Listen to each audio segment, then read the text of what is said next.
Hola, buenas noches. Vamos a hablar sobre el libro Procesos declarativos, arbitrales y ejecutivos de Ramiro Bejarano Guzmán, centrándonos especialmente en el capítulo 2 que trata de los procesos verbales. Inicialmente tiene una parte introductoria que nos trata de asuntos sujetos a su trámite, inadmisión, rechazo y admisión de la demanda. Bueno, en primer lugar, los procesos declarativos estipulados por el Código General del Proceso son dos: el verbal sumario y el proceso verbal. Este proceso verbal tiene una fase escrita y una fase oral, de modo que a este proceso llegan los procesos que son contenciosos de mayor o menor cuantía y que no tienen señalado otro trámite. Este proceso sustituyó a los procesos ordinarios, a los abreviados y a los verbales de mayor y menor cuantía que eran contemplados por la anterior legislación. La fase escrita del proceso verbal se inicia con la presentación de la demanda, pues de una forma escrita que tenga teniendo en cuenta pues todos los requisitos que establece la ley. El juez debe realizar un estudio de la demanda y posteriormente dictaminará si la admite, inadmite o si la rechaza. En caso de ser inadmitida, se dará un tiempo para que sea subsanada o procederá pues a rechazarla, y si es admitida se debe ordenar pues la respectiva notificación del auto admisorio de la demanda. Se debe tener en cuenta que la providencia que inadmite la demanda no tiene un recurso de reposición. Asimismo, cuando se notifica al demandado por auto admisorio, este tiene un plazo de 20 días para poder dictaminar de qué forma va a actuar. De este modo, hay varias actuaciones en las que puede incurrir el demandado. La primera de ellas es guardar silencio. El demandado pues tiene la decisión de contestar o no la demanda, pero se debe tener en cuenta de que el no contestar la demanda tiene unas consecuencias, como que pues que el hecho se tiene como cierto en contra suya. Además pues pierde la oportunidad para pedir pruebas. Eh, por consiguiente tenemos el recurso de reposición, donde el demandado puede pues implementar dentro de un término para pedirle al juez que revoque el auto admisorio para inadmitir o rechazar la demanda. También tenemos que contestar la demanda allanándose, es decir, que se aceptan la totalidad o parcialmente los hechos o pretensiones, pero en caso de que el juez sospeche de fraude o colusión, en el allanamiento el juez pues no lo aceptará y continuará con el debate para dictar la sentencia. Otra de las actuaciones es la contestación de la demanda formulando excepciones de mérito, donde el demandado pues no solo contesta la demanda, sino que plantea unos hechos nuevos que tienen pues como fin contradecir los hechos que ha alegado inicialmente el demandante. También tenemos pedir que al proceso se vincule otra parte o el llamamiento en garantía, que nos refiere que se solicita que intervenga otra parte, de modo que pues si el demandado considera que tiene con esta parte una relación, puede pedir que sea llamado. En la formulación de excepciones previas, la defensa que ejecuta el demandado pues en el proceso la debe presentar por escrito en un término de 20 días. Tenemos la reconvención o contrademanda, que nos refiere que el demandado puede contrademandar a quien lo está demandando, pero solo puede demandar, es decir, solo puede formular esta contrademanda en contra de quien tenga la condición de demandante. También se requiere que el juez sea competente para conocer de este proceso, y asimismo pues que exista una conexidad entre la demanda y la demanda de reconvención. De modo que si se formularon pues de forma separada, al final pues sea posible acumular los procesos. La contestación de la demanda con excepciones de mérito y con formulación de excepciones previas nos refiere a que si durante el traslado de la demanda se formulan pues las excepciones de mérito y excepciones previas, cada una por separado, se traslada al demandante para que pida pruebas y asimismo pueda conocer de ello. Las excepciones de mérito serán por 5 días y las excepciones de previas serán por 3 días. En la reconvención, contestación con excepciones de mérito y proposición de excepciones previas, se necesita que la demanda de reconvención haya sido admitida, de modo que pues se corre el traslado al demandante para que pueda formular todo tipo de excepciones, de modo que estas excepciones más las que formula el demandado se puedan resolver al final pues de manera conjunta y simultánea. Así pues, la última de las actuaciones en las que el demandado puede incurrir es que por medio del recurso de reposición contraría el auto admisorio. En, esa, en ese recurso ejecuta cuatro conductas: que se interrumpe el término para contestar la demanda, decide contestar el libelo, formula excepciones previas y reconviene. El punto 3 de este capítulo nos refiere a la convocatoria a la audiencia inicial, presidencia de la misma, la asistencia de ella y consecuencias de la inexistencia tipificadas. Esta parte nos refiere a la fase oral. Esta fase pues, se compone de dos audiencias, que es la audiencia inicial y la audiencia de instrucción y juzgamiento. En la audiencia inicial, el juez primeramente advierte que las partes y apoderados deben asistir de manera obligatoria. Si una de las partes pues no puede asistir y se excusa de manera previa, pues el juez puede programar una nueva fecha, pero si, de modo que también si una de las partes no asiste y se excusa, eh, se da lugar a que en la posterior audiencia se escuche el interrogatorio de la parte que se excusó y se aceptó la excusa. Pero si ninguna de las partes se excusa con anterioridad, entonces la ausencia de esas partes dictamina que no hay interés en la continuidad del proceso. Por ello, el juez debe dar por terminado el proceso sin perjuicio de que después se pueda volver a iniciar el proceso.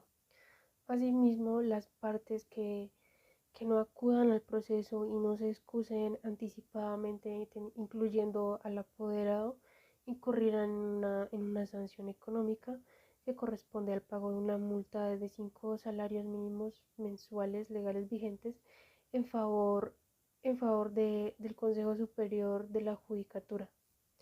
El juez puede decidir sobre secciones previas que requieran la práctica de pruebas.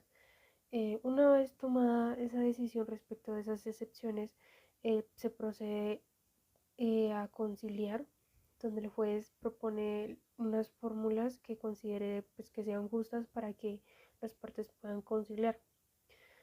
Si se concilia, el juez dictaminará un auto aprobando dicha conciliación, pero de lo contrario, si no se concilia, el proceso sigue. Si fracasa la conciliación, aparte, pues continuará el proceso, pero también se adelantará el interrogatorio de las partes que, de acuerdo con el Código General del Proceso, lo debe adelantar el juez de manera exhaustiva. Independientemente de que se haya pedido o no este interrogatorio, el juez debe practicarlo de una manera que sea suficiente.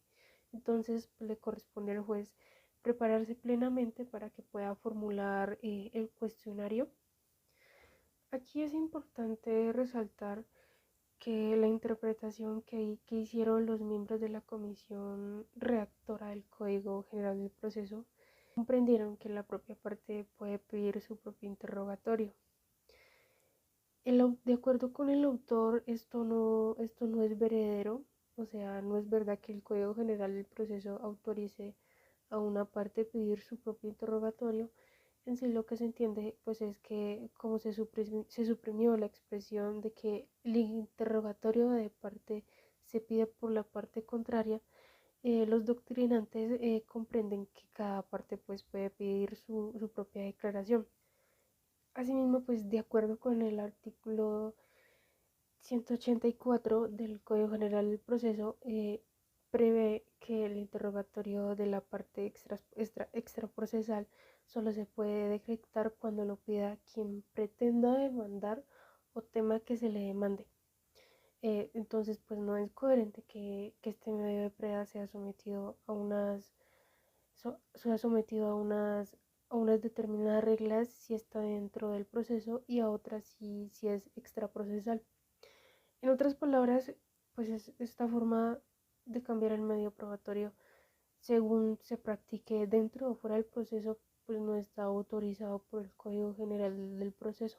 Posterior al interrogatorio de parte, se adelanta la fase de litigio, donde el juez ordena a las partes que determinen los hechos con los cuales concuerdan, es decir, que el juez debe provocar que las partes pues acepten los hechos que sean susceptibles de ser aprobados por medio de la confesión para que así pues de modo que se concreta el objeto del litigio.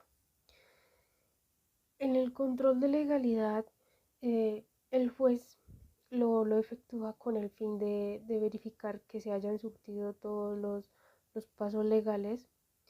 eh, Debe verificar que no haya irregularidades o nulidades y si ninguna de las partes pues tiene unas críticas que sean inconformes, ya una vez efectuado el control de legalidad, ninguna de ellas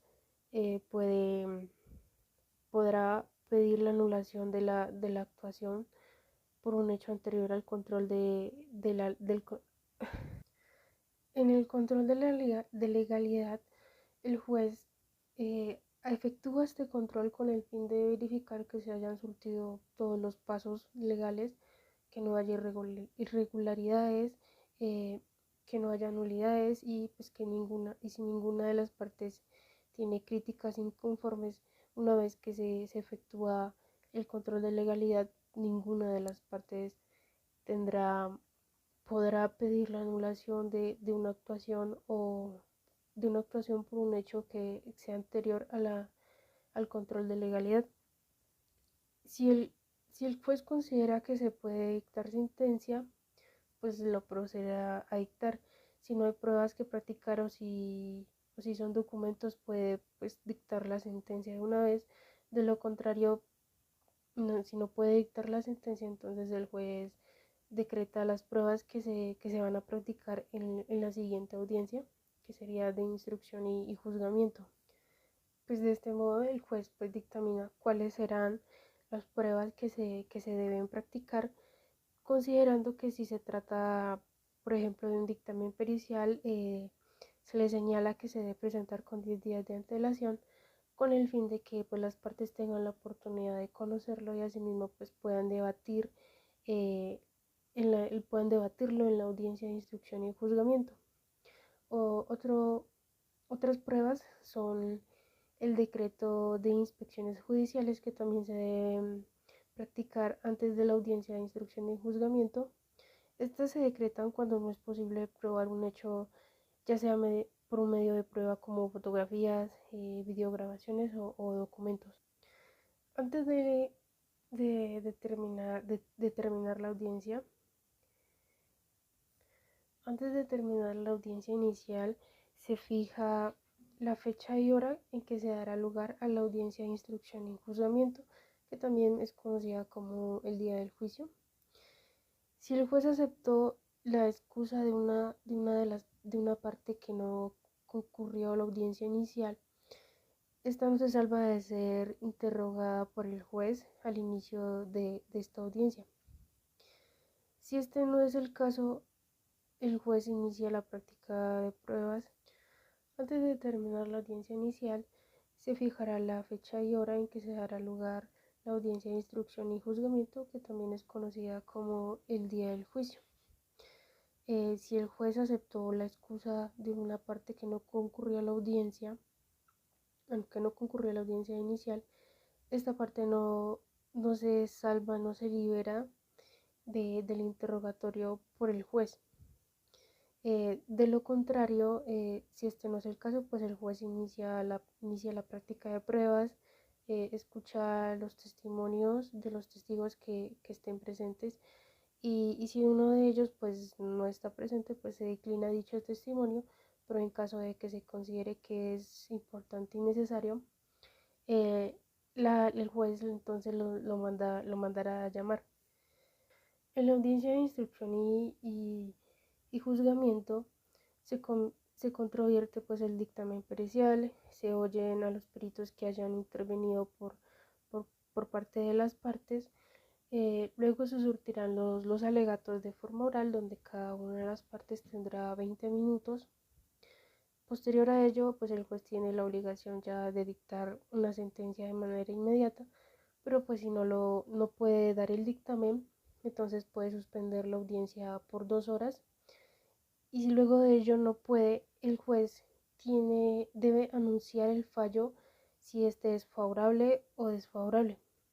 En caso, en caso de que en ese caso el fallo se pronunciará pues dentro de los 10 días siguientes por escrito. Si se profiere el fallo en una audiencia, la posibilidad de impugnar pues será inmediata, pero si se profiere posterior a ello será por escrito y la posibilidad de impugnación pues ya será diferente. Bueno, esto es todo en referente al capítulo 2 del libro Procesos declarativos, arbitrales y ejecutivos de Ramiro Bejarano Guzmán. Ahora tenemos unas preguntas donde la primera de ellas es que el juez puede revocar o modificar el sentido del fallo anunciado en audiencia cuando profiere por escrito la sentencia. Respecto a esto, la respuesta es que no, partiendo del artículo 285 del Código General del Proceso. Encontramos que es ilegal el revocar o reformar el propio fallo de un juez. Además, esta conducta tiene una aproximación al delito de prevaricato y en sí concretamente pues no es posible que, que se, que se revoque o se modifique, porque cuando el juez anuncia el sentido del fallo, de manera inevitable queda atado a esta decisión, de modo que pues la decisión solo puede ser revocada o modificada por un superior en recurso de apelación. ¿Qué implica esto? Esto implica algo muy importante que nos que es que desde un inicio el juez debe haber estudiado su decisión. Es decir, para que cuando redacte no encuentre dificultades que impidan pues sostener su criterio inicial, siempre debe estar atento y haber estudiado todo respecto del proceso. La segunda pregunta nos refiere a que si tanto el demandante como el apoderado no asisten a la audiencia y no justifican con posterioridad su inasistencia, ¿en qué incurren? En sí, el demandante que no excuse su inasistencia hará presumir que son ciertos los hechos en los que se citan las excepciones propuestas por el demandado, pues siempre que se contengan las condiciones que sean necesarias para la prueba pues por medio de confesión, de modo que pues que la parte que no justifique su inasistencia con antelación pues también se le sanciona económicamente con la multa de 5 salarios mínimos mensuales a favor del Consejo Superior de la Judicatura. Esta sanción también aplica para el apoderado que no asista a la audiencia y que no justifique su inasistencia con posterioridad. Y la tercera pregunta nos dice a qué se refiere la conciliación. Precisamente, o bueno, precisando más concretamente, se refiere a que el juez desde un inicio debe incentivar a las partes para que éstas se comuniquen e intercambien pues, ideas para que de una manera armónica puedan dirimir sus diferencias. Se refiere, nos referimos entonces pues que es un espacio de diálogo donde se amplía la concepción que se tiene sobre el litigio, se entiende mejor pues el origen de este mismo y pues además el juez les propondrá a las partes diferentes fórmulas de arreglo sin que se juzgue anticipadamente. Y bueno, esto sería todo. Gracias.